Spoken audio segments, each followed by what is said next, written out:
الجزء الثامن من الباب الأول من كتاب لا بطعم الفلامينكو لدكتور محمد طه. أنت عبقري. في معالجة سايكودراما شهيرة اسمها مارشا كارب. مارشا تتلمذت في أمريكا على إيد الراجل اللي اخترع السايكودراما نفسه، اسمه جاكوب مورينو، وبعدها انتقلت إلى بريطانيا وساهمت في انتشار هذا النوع من العلاج هناك وفي العالم كله حتى الآن. مارشا حكت لي إنها في يوم من الأيام كانت بتباشر مرضاها في أحد مستشفيات نيويورك الساعة 7 صباحا، وجالها تليفون عاجل من جاكوب مورينو بيطلب منها إنها تسيب اللي في إيديها وتتوجه إلى بيته فورا. مارشا اتخضت واتلخبطت ودار في مخها كل الاحتمالات السيئة الممكنة وغير الممكنة. يا ترى أنا عملت إيه غلط؟ إيه المصيبة اللي تخلي أستاذي يطلبني بالشكل ده الساعة 7 الصبح؟ طيب هيقول لي إيه وهقول له إيه؟ مارشا قطعت الشك باليقين وراحت لمورينو البيت. فتحت لها الباب زوجته الجميلة الوفية زيريكا وقالت لها إنه منتظرها في مكتبه. دخلت مارشا المكتب وقعدت على الكرسي المواجه لمورينو وهي في انتظار نزول الصاعقة. مورينو بصلها في هدوء وعلت وجهه ابتسامة مشجعة وقال لها: مارشا you are a genius، انتي عبقرية. مارشا استغربت وضربت أخماس في أسداس وما فهمتش الراجل بيقول لها كده ليه وإيه اللي حصل علشان يهديها هذا الاضطراء الاستثنائي. وقبل ما تسأله إيه السبب وإيه المعنى وإيه المطلوب أشار لها مورينو بالانصراف. رجعت مارشا المستشفى وهي في حالة ذهول وتعجب، وأول ما زمايلها شافوها اتجمعوا حواليها وبدأوا يسألوها: في إيه؟ قالك إيه؟ إيه الحكاية؟ جاوبتهم مارشا باللي حصل علشان تفاجأ بأحد زمايلها بيقول لها: ياه، معقول؟ ده من يومين مورينو اتصل بيا وطلب يقابلني في نفس الميعاد، رحت له وأنا مخضوض وقال لي نفس الجملة: أنت عبقري. وزادت المفاجأة لما زميلة أخرى ضحكت بصوت عالي وقالت لهم: ده نفس اللي حصل معايا الأسبوع اللي فات بالظبط. وزميل تالت وزميل رابع بصوا كلهم لبعض وفهموا الرسالة اللي مورينو كان عاوز يبلغها لهم: كل حد فيكم عنده القدرة إنه يكون عبقري، أي حد منكم جواه الاستعداد إنه يكون مبدع. طبعا الكلام ده لا يسري على مارشا وزمايلها فقط، الكلام ده يسري عليك وعليا وعلى كل الناس. سيجموند فرويد بيفسر الإبداع والعبقرية على إنهم طريقة لحل صراعات نفسية داخلية بدلاً من مواجهتها، بس الكلام ده مختزل وضيق الأفق جداً لأنه بيدي أبعاد مرضية للعملية الإبداعية، وده مش بيكون صحيح في كل الأحوال. على الجانب الآخر علماء مدرسة الجشتلت في العلاج النفسي بيشوفوا إن الإنسان بطبعه مبدع، وإن العبقرية صفة طبيعية وصحية موجودة فينا من وقت ولادتنا وموجودة في كائنات غيرنا كمان، بس بتبهت وتندثر بمرورنا ببعض الخبرات السيئة. الإبداع مش لازم يكون معناه إنك تألف رواية أو ترسم لوحة أو تكتب شعر، ولا العبقرية معناها إنك تحل معادلة أو تكتشف الذرة أو قانون الجاذبية. دي فقط إحدى صور الإبداع اللي بيكون فيها الناتج الإبداعي ناتج خارجي، يعني خارج الشخص المبدع ومنفصل عنه.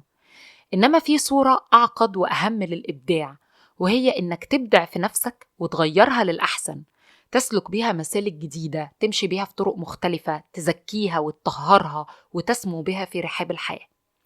ده الإبداع الداخلي اللي مش منفصل عن صاحبه ومش بعيد عنه. بعض المبدعين إبداع خارجي بيكون عندهم بالفعل مشكلات نفسية بيحاولوا يتغلبوا عليها عن طريق انفصالهم عن الواقع والتحليق في سماء إبداعهم. لكن معظم المبدعين إبداع داخلي بيقربوا من نفسهم ويعيدوا اكتشافها ويعيدوا صياغتها وصقلها علشان تكون هي الناتج الحقيقي لإبداعهم والشكل الأصيل لعبقريتهم. وفي رأيي هو ده الإبداع الحقيقي والأكثر أصالة.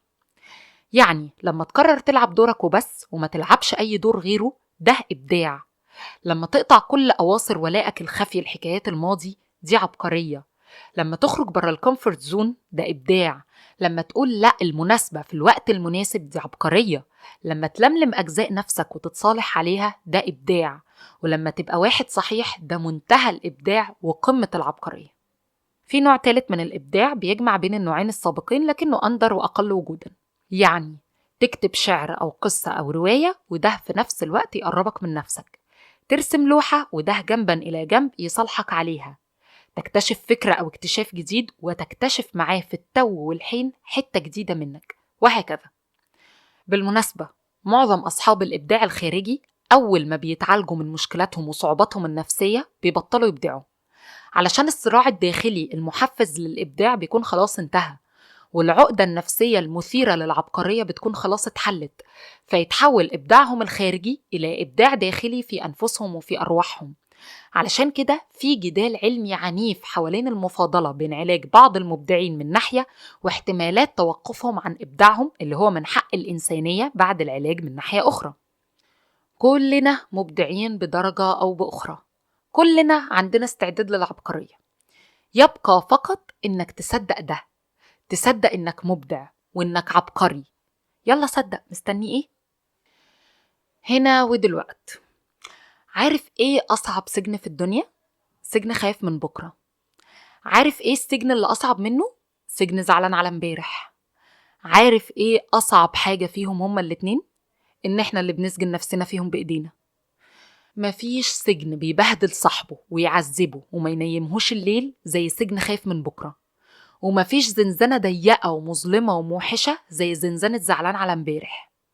كل يوم بسمع مئات الشكاوي من عشرات الأشخاص تتلخص معظمها في الندم على اللي فات أو الرعب مما هو آت.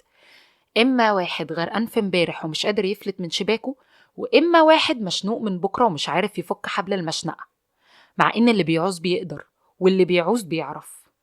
ده متشعبط في علاقة قديمة، أو زعلان على فشل سابق، أو ندمان على فرصة ضائعة، وده خايف من فقد الموجود أو ضياع المحسوب أو خسارة المكتسب. ولا ده عايش ولا ده عايش، لا، في الحقيقة هما الاتنين عايشين، بس مفيش حد فيهم على قيد الحياة. الاتنين بياكلوا ويشربوا ويتنفسوا، بس محدش فيهم حاسس بطعم الأكل أو الشرب أو النفس. ده عايش في حزن وده عايش في هم، والاتنين عايشين في غم. فالحزن هو الانشغال بما مضى، والهم هو الانشغال بما هو آت، والغم هو الانشغال بما هو حاضر. يعني واقع الحال إن الانشغال بامبارح وبكرة بيضيع علينا النهاردة، بيضيع علينا فرحة النهاردة خوفا من حزن قد يأتي بكرة، بيحرمنا من حب النهاردة تعلقا بحب امبارح، بيخطف مننا جمال النهاردة فجأة ومن دون إنذار. مش بس كده، ده الانشغال بدقيقة فاتت أو دقيقة جاية بيضيع علينا الدقيقة اللي احنا فيها حاليا، والانشغال بلحظة فاتت أو لحظة جاية بيحرمنا من هنا ودلوقت. هنا ودلوقت، احنا في الحقيقة لا نملك في حياتنا غير هنا ودلوقت. مفيش في ايدينا غير اللحظة دي في المكان ده. اللي فات انتهى حتى لو كان ساب أثر أو كدمة أو جرح، واللي جاي مازال بإيد ربنا، ما نعرفش هنشوفه أصلا ولا لأ. مفيش غير هنا ودلوقت. كل حياتك مركزة في هذه الثانية اللي هتروح ومش هترجع تاني. هي فعلا راحت بعد قرايتك للسطر اللي فات، واللي بعدها راحت أول ما وصلت للسطر ده. شفت؟ في بعض تدريبات الوعي اليقظ mindfulness بيحطوا قدام الناس أكل، ويطلبوا منهم ياكلوا على مهلهم جدا، ويوجهوهم إنهم يعملوا كل خطوة في عملية الأكل ببطء شديد، يمضغ اللقمة براحته، ياخد وقته في إنه يتذوقها، يحس بطعمها، وبعدين يبلعها دون أي استعجال، ويبدأ اللي بعدها، وهكذا. في بعض التدريبات الأخرى بيخلوا الناس يغمضوا عينيهم ويتنفسوا بهدوء، يحسوا بالهواء وهو داخل وخارج من صدرهم، ويحسوا بعضلات الصدر والبطن وهي بتنقبض وتنبسط، وما يفكروش في أي حاجة غير النفس اللي بيتنفسوه. كل ده علشان يورونا قيمة اللحظة الحالية، ويعلمونا ازاي نركز فيها ونمسكها ونقتنسها ونحسها وما نسيبهاش تضيع هباء. بقولك، هو انت امتى آخر مرة حسيت بطعم الأكل في بقك؟ أو آخر مرة غمضت عينيك وسبت نفسك يدخل ويخرج في هدوء؟ من زمان قوي مش كده؟ ولا ما حصلش أصلا؟ طيب، علشان كل ده اتعملت قاعدة مهمة جدا في جلسات العلاج النفسي الجمعي الحديثة، اسمها أنا وإنت وهنا ودلوقت. يعني لما أحب أتكلم بصيغة أنا، مش صيغة الواحد أو الإنسان أو البني آدم. ما ينفعش أقول والله الواحد تعبان النهاردة، أو الإنسان طول عمره ضعيف، لكن ينفع أقول أنا تعبان النهاردة وأنا حاسس بضعفي. ولما أحب أكلم حد أكلمه في وشه وأقول له أنت، ما تكلمش عن حد غايب، وما تكلمش مع حد عن حد موجود بالفعل بصيغة الغائب. وفي كل ده احنا عايشين هنا ودلوقت، وحاسين هنا ودلوقت، وماسكين في هنا ودلوقت. أنا شايف إن القاعدة دي مش بس تنفع في العلاج، دي ممكن تكون قاعدة حياة. ليه أخفف عن نفسي مسؤولية كلامي ومشاعري وتصرفاتي وأقول الواحد عمل بدل أنا عملت؟ ليه أهرب من مواجهة حد موجود أو غايب في حين إني أقدر أكلمه مباشرة؟ ليه أهرب من هنا ودلوقت في امبارح وبكرة؟ يعني ما نفتكرش اللي فات؟ لا طبعا نفتكره، بس نتعلم منه من غير ما نسجن نفسنا فيه. يعني ما نعملش حساب اللي جاي؟ مين قال كده؟ نعمل حسابه طبعا ونخطط له، بس برضه من غير ما نسجن نفسنا فيه. عاوزك دلوقت بقى تغمض عينيك وتاخد نفسك على مهلك. حس بالهواء هو داخل وخارج صدرك، حس بجسمك، بعضلاتك، بأطراف ايديك. حاسس؟ جرب تاني، وبعدها هتعرف يعني ايه هنا ويعني ايه دلوقت، وهتكون جاهز تماما لدخول الفصل المقبل من أوسع أبوابه، باب الوعي، باب وعيك.